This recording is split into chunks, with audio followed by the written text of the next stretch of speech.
സതീശൻ സർക്കാരിന്റെ ആദ്യ ബജറ്റ് അവതരണം കഴിഞ്ഞപ്പോൾ തിളങ്ങുന്നത് 8 എന്ന മാന്ത്രിക സംഖ്യയാണ്. 8 ജില്ലകളിൽ ഞെട്ടിച്ചുകൊണ്ടാണ് ധനമന്ത്രി കൂടിയായ സതീശൻ ബജറ്റ് അവസാനിപ്പിച്ചത്.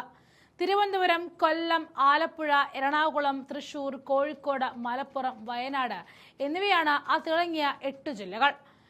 Knowledge and space technology hub, വിഴിഞ്ഞം, ഭൂഗർഭ റെയിൽ, തിരുവനന്തപുരം ലൈറ്റ് മെട്രോ പദ്ധതി എന്നിവയാണ് തലസ്ഥാന നഗരിക്ക് ഒരുക്കിയത്. കൊല്ലം തുറമുഖ വികസനത്തോടൊപ്പം ചിന്നക്കടയിൽ സ്കൈ വാക്ക്, അർബൻ പാർക്ക്, ആധുനിക കോഴിമാംസ പ്രോസസിംഗ് പ്ലാന്റ് എന്നിവ കൊല്ലത്തിലേക്കും ആലപ്പുഴയെ ഇന്ത്യയുടെ ബ്ലൂ എക്കോണമി, ദ്വീപ് വികസനം എന്നിവ കൊണ്ട് മൂടുകയും ചെയ്തു. പാലം, medical college, global furniture hub എന്നിവയാണ് എറണാകുളത്തിനായിട്ട് നീക്കിയിരിപ്പ്. ഇടനാഴി, നവീകരണം, മ്യൂസിക് അക്കാദമി എന്നിവയാണ് തൃശൂർ കൊണ്ടുപോയത്. കോഴിക്കോട് ലൈറ്റ് മെട്രോ പദ്ധതി നടപ്പിലാക്കും. ജില്ലയിലെ സൈബർ പാർക്കിനെ ഇൻഫോ പാർക്കിന്റെ നിലവാരത്തിലേക്ക് ഉയർത്തും. ഉരുൾപൊട്ടൽ ബാധിച്ച വിളങ്ങാടിനായി വിളങ്ങാട് പാക്കേജ് എന്നിവയാണ് കോഴിക്കോട്. സ്പെഷ്യാലിറ്റി ജനറൽ ആശുപത്രി, ആധുനിക രീതിയിലുള്ള ക്യാൻസർ സെന്റർ, തീരസംരക്ഷണം എന്നിവ മലപ്പുറത്തിന് നൽകുമ്പോൾ വയനാട് ട്രൈബൽ സർവകലാശാല, ടൂറിസം മേഖലയിൽ ബ്രാൻഡ് വയനാട് എന്ന ആശയം, government arts and science college എന്നിവയാണ് ഉള്ളത്. മറ്റു ജില്ലകളെയും മറന്നില്ല. കാസർഗോഡ് മഞ്ചേശ്വരത്ത് മിനി സിവിൽ സ്റ്റേഷനും ജില്ലയിലെ മെഡിക്കൽ കോളേജ് വികസനവും. ഇടുക്കി മെഡിക്കൽ കോളേജിന്റെ സൗകര്യങ്ങൾ വർദ്ധിപ്പിക്കും.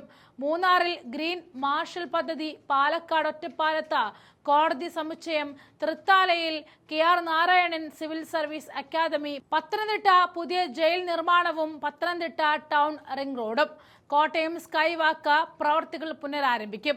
കണ്ണൂർ അഴീക്കൽ തുറമുഖ വികസനം, തളിപ്പറമ്പിൽ ജയിൽ നിർമ്മാണം എന്നിവയുമുണ്ട്. സംസ്ഥാനത്തിന്റെ പ്രതീക്ഷിത വരുമാനത്തിൽ 20,500 കോടി രൂപയുടെ വൻ കുറവുണ്ടായി എന്ന് പറഞ്ഞുകൊണ്ടായിരുന്നു മുഖ്യമന്ത്രിയും ധനമന്ത്രി കൂടിയുമായ VD സതീശൻ ബജറ്റ് അവതരിപ്പിച്ചു തുടങ്ങിയത്. സർക്കാരിന് മേലുള്ള ബാധ്യത കിഫ്ബിയും സോഷ്യൽ സെക്യൂരിറ്റി കമ്പനിയുടെയും ഉൾപ്പെടെ 87,012 കോടി രൂപയാണ്. ജീവനക്കാരുടെ ശമ്പളം, പെൻഷൻ പരിഷ്കരണം എന്നിവ, ലീവ് സറണ്ടർ ആനുകൂല്യം പുനഃസ്ഥാപിക്കലും നടപ്പാക്കിയാൽ ഇതിലും കൂടുതൽ ബാധ്യത ഏറ്റെടുക്കേണ്ടി വരുമെന്നും മുഖ്യമന്ത്രി പറയുകയായിരുന്നു.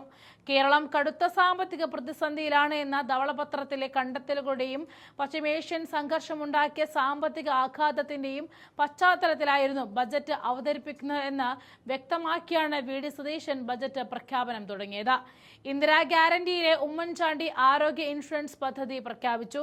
കേരളത്തിന്റെ സ്ഥാനം ലോക മാരിടൈം ഭൂപടത്തിൽ രേഖപ്പെടുത്താനുള്ള സമഗ്ര പദ്ധതിയായ മിഷൻ സമുദ്ര പ്രഖ്യാപിച്ചു.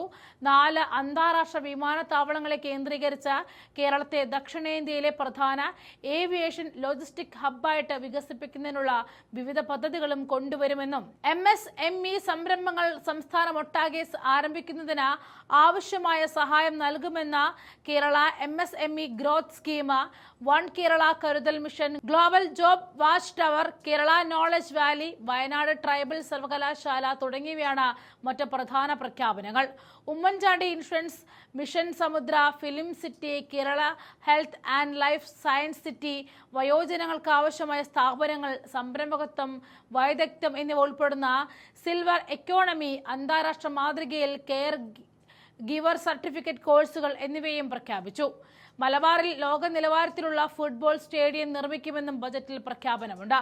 കാൽനടയാത്രക്കാർക്ക് സുരക്ഷിതത്വം ഉറപ്പാക്കുകയും ചെയ്യുന്ന റോഡ് സംസ്കാരം വളർത്തുന്നതിന് വേണ്ടി സമഗ്രമായ ട്രാഫിക് നയം രൂപീകരിക്കുമെന്നും ഈ ഗ്രാന്റ് കുടിശ്ശിക തീർപ്പാക്കുന്നതിനും സമയബന്ധിതമായി നൽകുന്നതിനുമുള്ള നടപടി കൈക്കൊള്ളുമെന്നും ബജറ്റിലുണ്ട്. വിദേശ വിദ്യാർത്ഥികൾക്ക് കേരളത്തിൽ വന്ന് പഠിക്കാൻ അവസരമൊരുക്കുന്ന സെമസ്റ്റർ ഇൻ കേരള പദ്ധതി പുനരാരംഭിച്ച് അക്കാദമിക് ടൂറിസം ശക്തിപ്പെടുത്തും. കേരളത്തിലെ ക്യാമ്പസുകളിൽ സ്റ്റുഡൻസ് ഡൈവേഴ്സിറ്റി, സ്റ്റുഡന്റ് മൊബിലിറ്റി എന്നിവയ്ക്ക് പരിഗണന നൽകും. റാഗിംഗ് തടയാൻ Siddharthan student district app, ragging തടയുവാനും വിദ്യാർത്ഥികളുടെ ക്ഷേമം ഉറപ്പുവരുത്തുവാനും Siddharthan anti ragging and student welfare ആക്ടും നടപ്പിലാക്കും. ചുരുക്കത്തിൽ എല്ലാ വിഭാഗങ്ങളെയും എല്ലാ ജില്ലകളെയും പരിഗണിച്ചുകൊണ്ട് അവർക്ക് വേണ്ടത് എന്താണോ അത് കൊടുത്തുകൊണ്ടുള്ള ഒരു കൃത്യമായ ബജറ്റായിരുന്നു ഒന്നാം VD സർക്കാരിന്റെ ആദ്യ ബജറ്റ്.